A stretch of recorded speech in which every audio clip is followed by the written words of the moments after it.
오늘의 말씀은 누가복음 21장 5절에서 6절 말씀입니다. 어떤 사람들이 성전을 가리켜 그 아름다운 돌과 헌물로 꾸민 것을 말하매 예수께서 이르시되 너희 보는 이것들이 날이 이르면 돌 하나도 돌 위에 남지 않고 다 무너뜨려지리라. 아멘. 오늘 본문은 성전에 관한 말씀입니다. 하나님을 예배하는 성전의 유래는 다음과 같습니다. 먼저는 성막입니다. 성전이 아니라 성막이죠. 모세에 의해서 세워진 첫 번째 성막은 가로 세로가 13m와 4.5m입니다. 오늘날 우리가 쉽게 알 수 있듯이 평수로 전환하면 20평 정도의 크기입니다. 그런데 이 성막이 나중에 성전이 됩니다. 다윗의 아들 솔로몬에 의해 첫 번째 성전이 지어집니다. 이 첫 번째 성전은 긴 쪽이 27m이고 짧은 쪽이 9m였습니다. 그래서 평수로 하면 대략 80평 정도의 크기입니다. 성막에 비하면 솔로몬의 성전은 4배나 커졌습니다. 그리고 추후 헤롯에 의해서 성전이 지어집니다. 헤롯에 의해 지어진 성전은 평수로 하면 720평 정도 됩니다. 솔로몬 성전에 비하면 헤롯 성전은 9배나 더 커졌습니다. 그리고 성막에 비하면 36배나 크게 되었습니다. 오늘 본문은 이와 같은 헤롯 성전에 대한 이야기입니다. 오늘 본문에 이 헤롯 성전의 크기에 대해 놀라는 사람들의 모습이 있습니다. 예수님과 제자들은 상상할 수 없이 거대한 헤롯 성전을 들어가셨다가 나오셨습니다.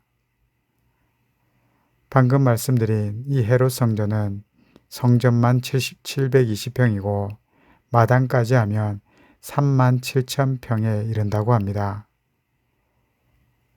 오늘 본문 5절에 보면 어떤 사람들이 성전을 가리켜 그 아름다운 돌과 헌물로 꾸민 것을 말하매 라고 합니다.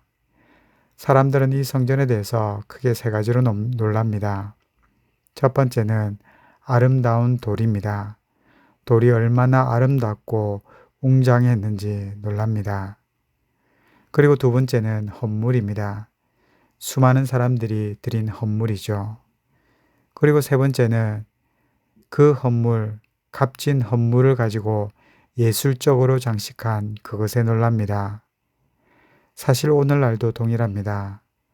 오늘날 사람들이 놀라는 것은 크게 3가지입니다. 첫 번째는 크고 거대한 웅장한 건물에 놀랍니다.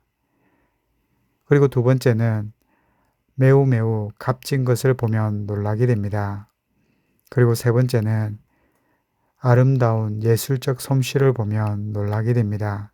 이렇게 사람들은 오늘날이나 예수님 시대나 비슷한 것에 대해 놀랍니다. 웅장함, 값진 것, 그리고 예술적 가치. 여기에 대해 예수님께서는 6절에 이렇게 말씀하셨습니다. 너희 보는 이것들이 날이 이르면 돌 하나도 돌 위에 남지 않고 다 무너뜨려지리라. 너희 보는 것들이 다 무너질 것이다 라는 말씀입니다.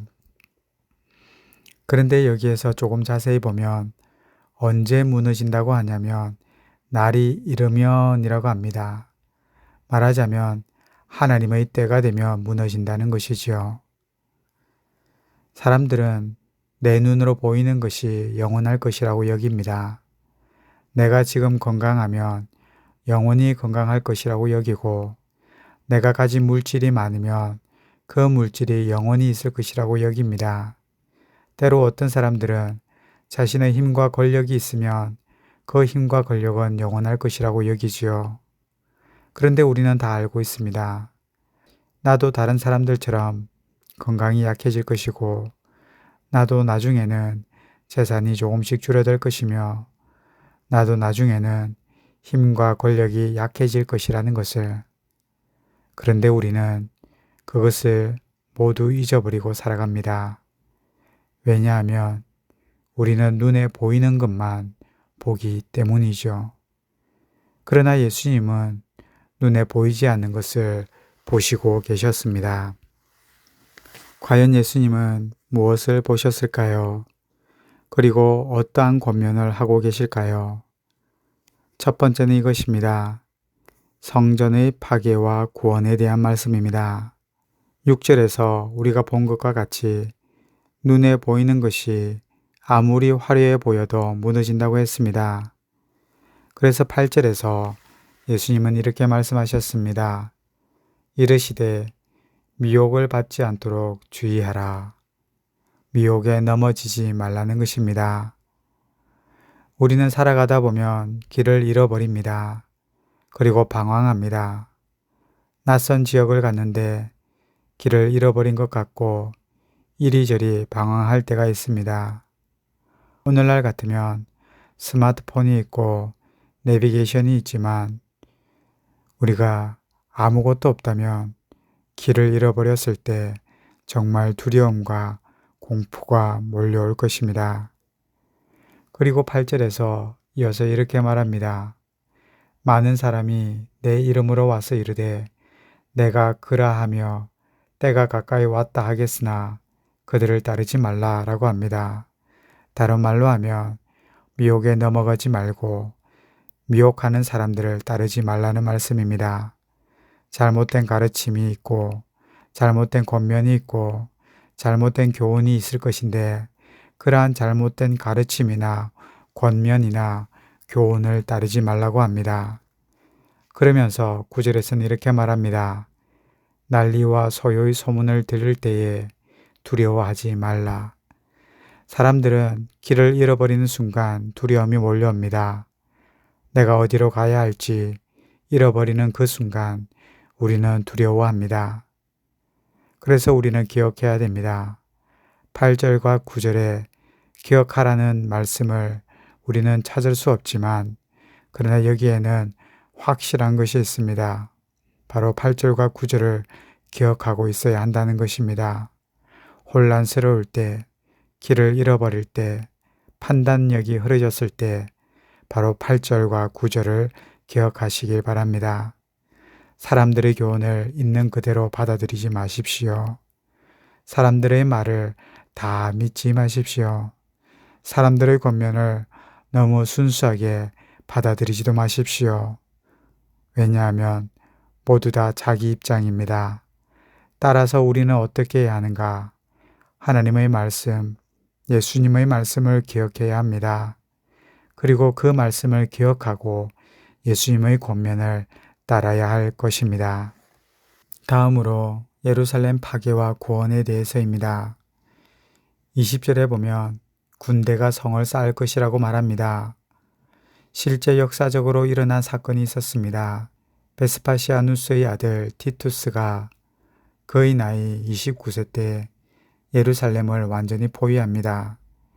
티투스는 감난산에 주력 부대를 배치하고 공격 5개월 만에 예루살렘 성벽이 완전히 무너집니다.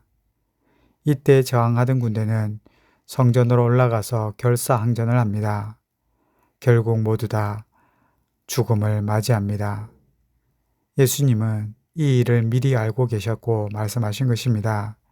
군대가 예루살렘을 에워싸면 어떻게 하라고요? 바로 21절에는 이렇게 말하고 있습니다. 평지에 있는 자들은 산으로 도망가고 성내에 있는 자들은 밖으로 나가고 마을에 있는 자들은 성으로 들어가지 마라 라고 합니다. 그리고 22절에 그날은 바로 징벌의 날이라고 말합니다. 그리고 23절에서는 아이벤 여인과 젖먹이에게는 더 큰 고통이 있다고 말합니다.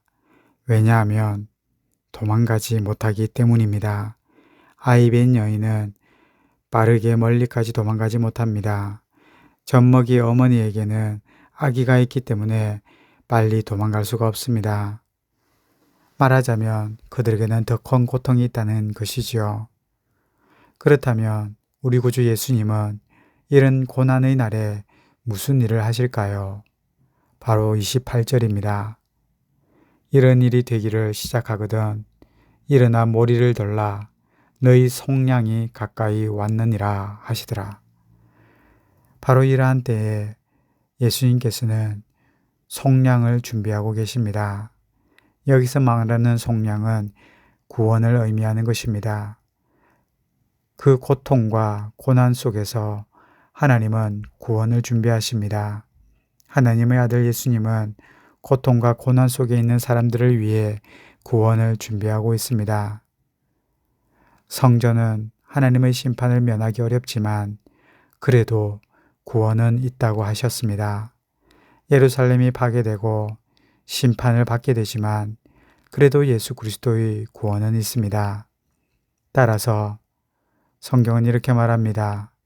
너희는 이처럼 화려한 겉모습을 가진 예루살렘 성전, 헤롯 성전을 의지하지 말고 눈에 보이는 것은 잠깐이며 영원한 것이 아니라고 말합니다. 그러나 눈에 보이지 않는 영원한 나라, 하나님의 나라를 바라보고 오직 나의 말에 귀를 기울이며 믿음으로 나아가라고 권고하십니다. 세상은 무너져도 하나님의 구원은 언제나 있습니다. 하나님의 구원, 그리스도의 구원을 의지하시길 바랍니다. 기도하겠습니다. 하나님 아버지, 우리의 눈은 눈에 보이는 것만 바라보고 눈에 보이는 것만 믿습니다. 크고 웅장하며 값지며 아름다운 것에 우리의 눈은 움직이게 되어 있습니다. 그러나 예수님은 눈에 보이는 것이 아니라 보이지 않는 것을 바라보라고 하십니다. 예루살렘 성전이 아무리 화려해도 그것은 무너질 것이며 영원하지 않다고 말씀하셨습니다. 하나님 아버지, 우리가 영원한 하나님 나라를 바라보게 도와주시고 눈에 보이지 않는 하나님 나라를 사모하며 예수 그리스도를 더욱더 의지할 수 있도록 도와주시옵소서. 고난과 고통과 역경 속에서도 구원을 베풀어 주시는 그리스도를 바라보고 그분만 의지하며 나아갈 때 하나님의 도우심과 구원의 역사가 있을 것을 믿게 인도하여 주시옵소서. 우리를 구원하시고 우리의 고통 속에서 일으켜 주시는 예수님의 이름으로 기도드립니다. 아멘.